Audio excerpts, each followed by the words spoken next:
अगर आप भी राम मंदिर दर्शन को आ रहे हैं तो जरा रुक जाइए, क्योंकि 25 नवंबर को आपको मंदिर में एंट्री नहीं मिलेगी। खबरों के माने तो इस दिन श्री राम जन्मभूमि मंदिर में भव्य ध्वजारोहण समारोह होगा, जिसकी तैयारियां अब अपने अंतिम चरण में हैं। राम मंदिर निर्माण समिति के अध्यक्ष नृपेंद्र मिश्रा ने बताया है कि उस दिन आम श्रद्धालुओं के लिए दर्शन बंद रहेंगे। लगभग 11 किलो वजनी और 22 फीट लंबा ध्वज मंदिर के शिखर पर फहराया जाएगा। एक बार फिर यूपी में नाम बदलने को लेकर सियासी संग्राम छिड़ गया है। दरअसल हाल ही में योगी ने मुस्तफाबाद का नाम कबीरधाम करने का ऐलान किया था, जिसके बाद सपा भड़क उठी। सपा नेता अमीर जमाई और फकरुल चांद हसन ने कहा है कि सरकार विकास, रोजगार, गरीबी और किसानों की समस्याओं से ध्यान भटकाकर धार्मिक मुद्दों पर फोकस कर रही है। यूपी में 22 साल बाद मतदाता सूची की बड़ी समीक्षा शुरू हो गई है। भारत निर्वाचन आयोग के निर्देश पर 28 अक्टूबर से एसआईआर अभियान चलाया जा रहा है। मुख्य निर्वाचन अधिकारी नवदीप रिणवा के अनुसार ये प्रक्रिया देश के 12 राज्यों में एक साथ चल रही है। यूपी में करीब 15 करोड़ 44 लाख मतदाता और 1 करोड़ 62 लाख पोलिंग बूथ है। खबर है कि इस अभियान का उद्देश्य हर योग्य नागरिक को वोटर लिस्ट में शामिल करना है और गलत या दोहराए गए नियमों को हटाना है। यूपी समेत देश के कई राज्यों में एसआईआर की शुरुआत हो गई है। इस अभियान पर बोलते हुए सुहेलदेव भारतीय समाज पार्टी के मुख्य ओपी राजभर ने कहा है कि चुनाव आयोग सही दिशा में काम कर रहा है। उन्होंने बताया कि कई लोगों के नाम दशकों बाद भी वोटर लिस्ट में बने हुए हैं, जबकि कुछ लोग दूसरे राज्यों में जाकर बस गए हैं और उनके नाम 2 जगह दर्ज हो गए हैं। दोस्तों, राजभर ने कहा कि वोट देने का अधिकार केवल एक स्थान पर होना चाहिए।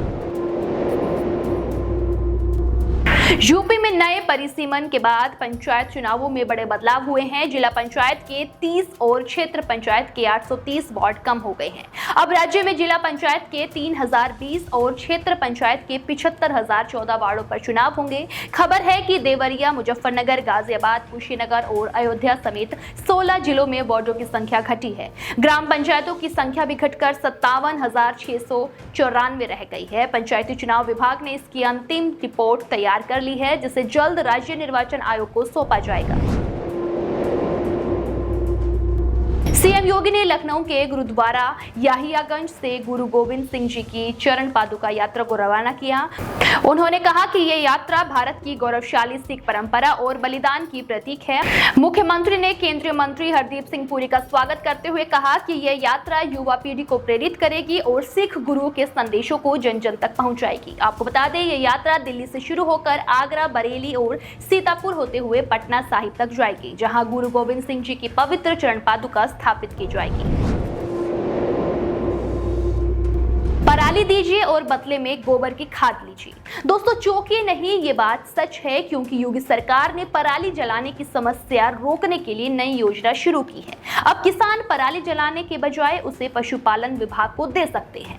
दोस्तों, विभाग बदले में किसानों को गौशालाओं से बनी गोबर की खाद देगा। इस पराली का उपयोग पशुओं के बिछावन और आहार के रूप में किया जाएगा। पशुधन मंत्री धर्मपाल सिंह ने अधिकारियों को निर्देश दिए हैं कि किसानों को योजना से जोड़ा जाए और जागरूक किया जाए। अब बात करते हैं बिहार चुनाव की। दरअसल बिहार चुनाव से पहले लालू प्रसाद यादव के बड़े बेटे तेज प्रताप यादव ने अपने भाई तेजस्वी यादव पर बयान देकर राजनीतिक हलचल बढ़ा दी है। महुआ सीट से उम्मीदवार तेज प्रताप ने कहा है कि मुख्यमंत्री कौन बनेगा ये जनता तय करेगी, न कि कोई व्यक्ति या फिर परिवार। दोस्तों, उनके इस बयान के बाद सियासत गर्म हो गई है। बीजेपी और उसके सहयोगी दलों ने तेज प्रताप के बयान का समर्थन किया है। जनता बेहाल है, जनता परेशान है, जनता को रोजगार चाहिए। यहाँ मुख्यमंत्री सीएम कौन बनेगा वो जनता पर निर्भर करता है। जनता बनाता है, जिसके पास पावर देगा, जनशक्ति जनता दल को यहाँ बनाएगा।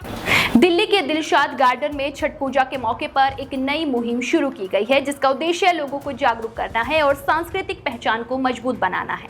विश्व हिंदू परिषद के सह जिला मंत्री अनमोल दुबे ने बताया है कि टीम ने डियर पार्क छठ घाट के पास बनी दुकानों पर सनातनी सर्टिफिकेट और स्टिकर लगाए हैं। इस अभियान का मकसद ये है कि श्रद्धालु अपनी पूजा सामग्री उन्हीं दुकानों से खरीदे जो प्रमाणित स्थानीय दुकानदारों की है। दिल्ली के सीमापुर इलाके में विवाद के दौरान एक व्यक्ति की जान चली गई, ऐसा मामला सामने आया है। दोस्तों, जानकारी के मुताबिक बीती रात एक महिला से बदसलूकी के बाद झगड़ा हुआ, जिसमें महिला के पति अकबर अली मिर्जा को गंभीर चोटें आई। इसके बाद उन्हें हॉस्पिटल ले जाया गया। वहां इलाज के दौरान उनकी जान नहीं बच सकी।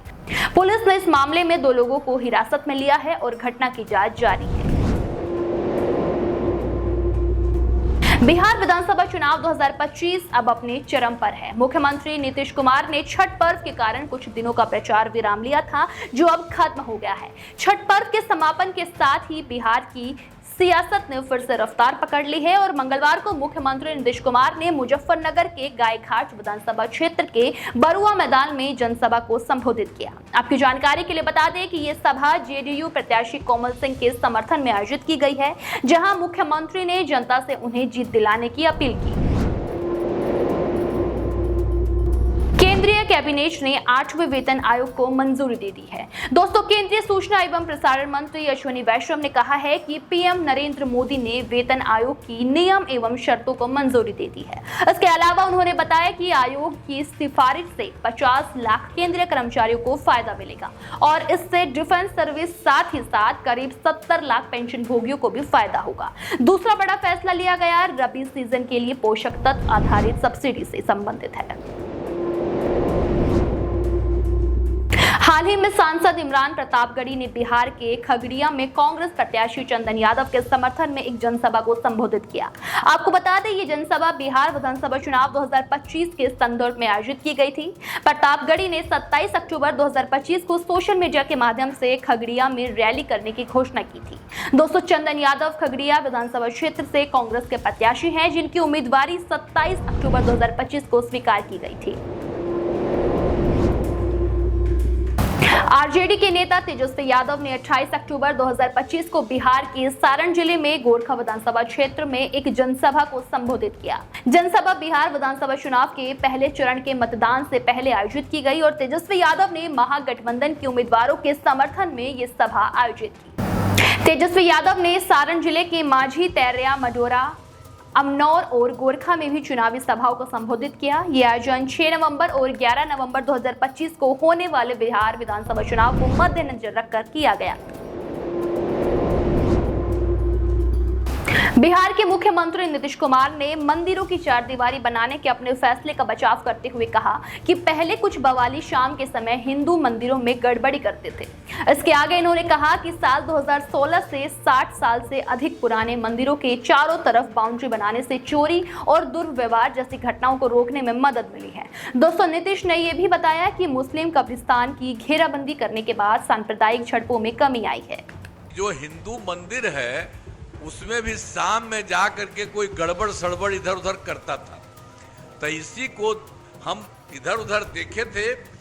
तब इसीलिए वर्ष 2016 से 60 वर्ष से पुराने हिंदू मंदिरों की घेराबंदी की गई, अब जिससे चोरी आदि की घटनाएं नहीं होती हैं, कोई तरह का दिक्कत नहीं। पहले वाला तो कोई काम ही नहीं करता था, जैसे ही हम लोग आए वैसे ही हम लोगों ने देखा जहाँ कोई गड़बड़ी थी, कोई दिक्कत थी तो वहाँ पर तुरंत काम सब ठीक होता था। महाराष्ट्र के मुख्यमंत्री ने आदित्य ठाकरे के वोट चोरी के आरोपों पर तीखा पलटवार किया है। दरअसल देवेंद्र ने ठाकरे को महाराष्ट्र का पप्पू न बनने की सलाह देते हुए उनकी तुलना राहुल गांधी से की है। दोस्तों, मुख्यमंत्री ने कहा है कि वे आदित्य को जानते हैं, लेकिन उन्हें उम्मीद नहीं थी कि वे ऐसी पप्पूगिरी करेंगे। देखिए, मेरी अपेक्षा इतनी थी कि मैं आदित्य ठाकरे को थोड़ा बहुत जानता हूँ, इसलिए मुझे अपेक्षा नहीं थी कि वो भी पप्पूगिरी करेंगे। उन्होंने भी राहुल गांधी जी की स्टाइल में बड़ी स्क्रीन लगाना, और फिर हमने देखा राहुल गांधी जी इधर से उधर चल रहे हैं, उधर से इधर चल रहे, और जो बोला उसमें खुदा पहाड़ और निकला चूहा भी नहीं, ऐसा जो राहुल गांधी का प्रदर्शन था बस उसी का रेप्लिका यहाँ पर आदित्य ठाकरे इन्होंने किया है। और मैं ऐसा मानता हूँ कि उनका कवर फायरिंग चल रहा है। उनको ये पता है जनता उनके साथ नहीं है, वो चुनाव में जीत नहीं सकते, इसलिए कवर फायरिंग कर रहे हैं कि हारने के बाद फिर यही वीडियो दिखाएंगे, देखिए हमने तो कहा था इसलिए हम हारे। ये एक प्रकार से लोकतंत्र का मजाक उड़ा रहे हैं। पाकिस्तान द्वारा सलमान खान को दहशतगर्द घोषित करने की खबर झूठी निकली। दरअसल पाकिस्तान सरकार ने ऐसे किसी भी इन्वेस्टिगेशन से इनकार किया है और जो दस्तावेज सोशल मीडिया पर वायरल हो रहे हैं वे मनगढ़ंत बताए गए हैं। दोस्तों, कई फैक्ट चेक से पता चला है कि ये खबर सच नहीं है। आपकी जानकारी के लिए बता दें कि ये विवाद तब शुरू हुआ जब रियाद में एक कार्यक्रम के दौरान सलमान खान ने बलूचिस्तान का उल्लेख पाकिस्तान से अलग किया। इसके बाद सोशल मीडिया पर एक फर्जी दस्तावेज वायरल हुआ। बिग बॉस 19 के वीकेंड के वार में नेहल चुडासमा के साथ डबल इंजेक्शन में घर से बाहर होने के बाद बसीर अली ने अपनी चुप्पी तोड़ी है और निर्माताओं पर कई आरोप लगाए हैं। दरअसल बसीर अली ने अपने और नेहल के एलिमिनेशन पर कहा है कि हम शो में मजबूत दावेदार थे।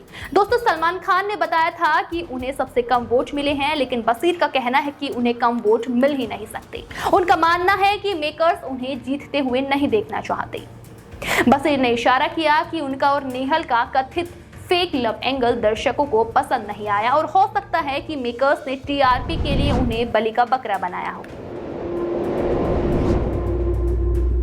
भारत और ऑस्ट्रेलिया के बीच 5 T20 इंटरनेशनल मैचों की सीरीज का आगाज आज से शुरू हो रहा है। दोनों टीमों की तैयारियां पूरी हो चुकी है। जहां एक तरफ भारतीय टीम की कमान सूर्य कुमार यादव संभालते हुए नजर आएंगे, तो वहीं दूसरी तरफ ऑस्ट्रेलिया की कप्तानी मिचेल मार्श के ही हाथ में नजर आएगी। दोस्तों, इस बीच मैच के टाइम की अगर बात की जाए तो मैच भले ही ऑस्ट्रेलिया में हो रहे हों, लेकिन भारत में दोपहर से लेकर शाम तक ये मैच चलेंगे। 30 अक्टूबर को महिला विश्व कप 2025 के सेमीफाइनल में भारतीय महिला टीम का सामना ऑस्ट्रेलिया के साथ होगा, जिसने सबसे ज्यादा विश्व कप खिताब जीते हैं। भारतीय महिला क्रिकेट टीम वनडे विश्व कप में 2 बार फाइनल तक पहुंची है। हालांकि टीम कभी खिताब नहीं जीत पाई। पहली बार भारत ने सन 2005 में सेमीफाइनल जीता था, तब टीम ने न्यूजीलैंड को हराया था, लेकिन फाइनल में ऑस्ट्रेलिया ने भारत को हरा दिया था। दूसरी बार भारत ने 2017 में सेमीफाइनल जीता, तब सामने ऑस्ट्रेलिया ही थी।